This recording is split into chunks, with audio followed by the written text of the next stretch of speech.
Hello everyone, this is me, Jeff, and I'm here to continue on my work of Super Mario World. This is going to be part 2, worlds 3 through 6, or 4 through 6, correction. And just like any game, we have to start it off.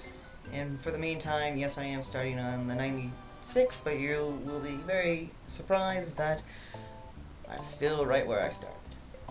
Alright, coming back in, we go to Cheese Bridge area, number 1. And basically what you're going to have to be watching out is for these vertical chainsaws trying to kill you. You can do your little spin jump and you can bounce on them to maybe get yourself out of a very bad situation, but I do recommend getting that cape and flying through that end half, because that part is going to be hard if you're hanging on the rope. But it is possible. Just make sure you're watching your highs and your lows and making sure that you can easily pass through.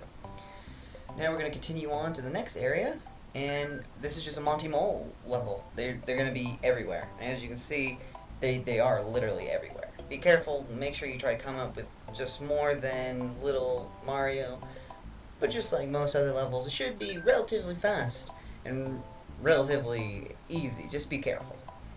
And yes, this ends World 4, and we're already at Ludwig's Castle. And Ludwig's Castle is relatively new. They give you very small areas in which to work with. But as you can see, you can let the ceiling fall. As you can see that the ceiling is falling. Hit the switch at the lowest point you can get it, and it'll go straight back up, giving you more time to run across before it closes on you. But here we are at Ludwig, and basically he's going to shoot fire at you, and during that time is when he's vulnerable. Then he's going to get in his little shell and then try to hit you. And then after he's done going in his shell, chasing you, he's going to jump out of his shell and go back to the fireball technique. Pretty simple. Just make sure you hit him on the head when he's shooting fireballs. That's it. He'll shoot about 3, I believe, maybe 4, but I forget. But we defeated him. We get to continue on and see how Mario destroys his castle. Boom! Becomes a rocket. That's pretty amazing. What? Bonk! Ow! I'm sorry. These castles still get me dying. But we're going to go ahead and Mario and I are going to have to use our brains to make sure we can get past the puzzles that are going to be coming within this new area. And in reality, it's not puzzles, it's just being able to find the secrets. But I'm going to make this really simple so you can get out of it within 3 levels. Okay, and the first level is going to go like this. You're actually going to beat the level normally. You're going to see me pass by the secret, but you're not going to take it. It's going to take you to a ghost house that I'll come over again later in the Secrets Edition. As you can see, it was right there. Just happened. You get a P and you fly to it, or you can sacrifice Yoshi on the other side of all that. You'll see, and you'll get it when you get there. But with that, beating that level normally sets us to the water level.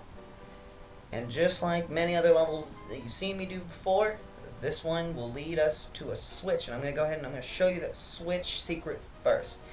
But just like any other water level, we're just going to go through it. Be careful. Have Yoshi. Yoshi will make this a lot easier. Having the fireball will also make this a lot easier. Cape, better than being small or just having a mushroom, of course. But be very careful. The urchins can get you, you can stomp on them with Yoshi. Other than that, they're pretty much untouchable, you just gotta wait for them to move. But here's our secret, a false wall. And you just go through it. It's just another kind of platform kind of deal, but you can go through it, and it leads you to our blue switch, which is going to be our final switch. We've gone through them all. Yellow, green, red, and now blue. Now, at this point, we can do any secret that we want. And as we distribute the blue blocks to the whole world, we accomplished our final goal in getting all those blocks situated. So now things are going to be a lot easier later. But we're going to go back, but I'm not going to bore you with what you saw before. I'm going to skip ahead to where we first left off. And reality is where the secret is basically at the end. Be careful, that stupid football guy calls all the sleeping fish at you, and I gotta say I hate the sleeping fish the most out of all the enemies in this game. Because they're relatively fast, you're in water, you can't move very fast, it's very tricky. And, you know, they're fast, they'll get you. Just be careful. But for here, you're going to want to do the secret. You're not going to want to beat the level normally. And getting to that secret is relatively easy, it's just you got to know where it is. And the main problem of that is not a lot of people know where it is. But it is right here. It's this tube, and you're going to go in, put the key in the hole, boom, you're done. If you don't do this, you can't get out of the forest. So you have to find this secret at some point. Or cheat and use Star Road, which I'll come back to later. And as you can see, we get a little conveyor belt kind of situation going on here. Be careful, because you'll see soon a fireball can get trapped up there and you can get hurt. As you can see, I had to take a hit no matter what happened. There was no way. But sometimes you get a fireball, you're able to duck, and the fireball won't get you. Be mindful of that. And I hope that you're not coming to these castles as Little Mario. Just be careful. But as you can see, this is just a copy of what our second boss looked like, and boom, 3 hits before you even touch the wall. Same gimmick, is just after you hit him, the wall's closing on you. To kind of put some more pressure on you, to make him a bit more challenging. But we defeated him, and we move on. Boosh. Wait. It was supposed to explode. What's going on? Oops. Oh, Mario, you need to check your explosives next time you do this. So, that's Castle 5. That's World 5. And we continue on to the very dangerous, but tasty, Choco Islands. And this is going to be our first level, just some random platform that decided to go into the ocean and come back up due to, I don't know, volcanic pressure. I don't know, plate tectonics. Talk to me later about this. As we continue on, we're going to be using the shooters, the pipes that work as shooters in this level, around a few times. Keep an eye out for them. Don't just jump off the ledge, you're not going to make the jump. There's 2 of them. Be mindful of it. Not so bad. Relatively easy level. Just be careful of our new introduced enemy, the Rhino.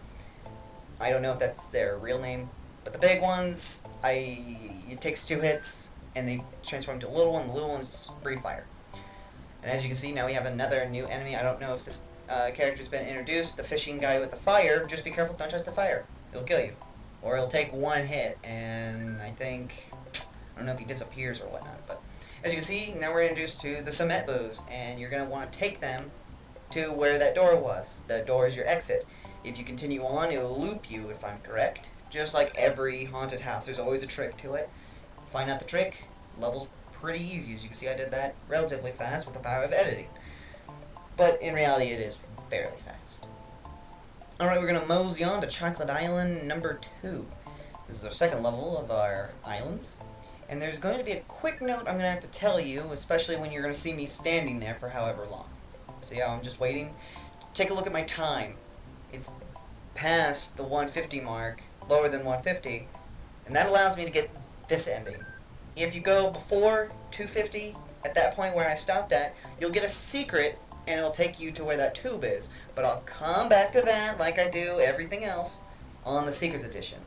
Now, of course, this level's very difficult. I recommend you come to this level with a Yoshi, or at least a cape, because with all the blue turtle shells, or all the Koopa Troopas with the blue shells, you can just eat that and fly through this level and make it really easy. But as a quick note, make sure you do have a Yoshi or the cape, or you can't correctly defeat this level. Because if you take the path that was up there, it's gonna loop you, and it's kind of like this game's big ol' like F you. If you didn't do this level right, you're gonna pay for it. So you gotta beat the level with the cape or a Yoshi, fly to this secret one, and defeat the level that way. But I'll go back to that on the secrets and whatnot, and you'll see what that's like. Now we hit the in-between castle of World 6, and as you can see, it's, I don't know, not so bad, it's not so hard, but with the blocks, it's made it a lot easier. You'll see later on that the blocks come in more handy. Be careful with the thumps, get close enough to make them fall, but then hit them, or jump over them at that time. And then you got the rhinosaurs. I don't know if that's how you pronounce it correctly. Hit the platform that's holding them, and they'll bounce right off. Be careful with the fireballs. That's all I gotta say. You can do it before your platform is gone for you, and you have to jump on. You saw me do it. It's not so bad. Now we're going to move on to the next level, and this is an underground level, and it's kind of tricky. You want to stay up as high as you can to fall down to the lower levels, because if you fall down to the lower levels, you risk with these giant multi-moles, and also, you know, the floor being brown quicksand lava, which is an insta-kill. So be careful, watch out, take your time, if it comes down to that point. Now we're going to go on to Choco Island 5. This is by far the easiest level. If you don't hit any switch, there's nothing to worry about. But of course, if you do hit the switch, you get certain perks and other things that are nice. But as you can see, blazed through that level. I lost everything, yes, but I blazed through that level. It was relatively easy and fun. And now we're already at Wendy's. Wow, that was really fast. Sorry. As you can see, Wendy's Castle is going to probably, in my opinion so far, is the hardest castle you gotta go through. And as you can see, with all these buzzsaws and the spikes of doom, right here is pretty crazy when you get to it. As you can see, it's going pretty fast. But just stay calm, you'll get through it. Got the big sparks and the normal sparks. Be careful of them. Watch the platforming. Take your time. If you're going fast, like you can see me doing, I am going relatively fast. You know, minus the fact that I am going, 4 times the normal speed. Now it's 2 times. Please take your time. And as you can see, Wendy is just like Lenny, the 3rd boss that we had to fight up against in the last video, or last boss. Pretty easy. Wait, there's no boom switch. Oh, he's taking him up. He's cleaning Wendy out the map. Yep. But as you can see, we beat Wendy, and we get our unique way of defeating the castle, and we just cleaned her off the map. She's done. And we're going to go ahead, and I'm going to end the video here. I will catch you back up on the ghost ship on the next video. I hope you enjoyed your time watching me go through this game, and I hope you also have a nice day.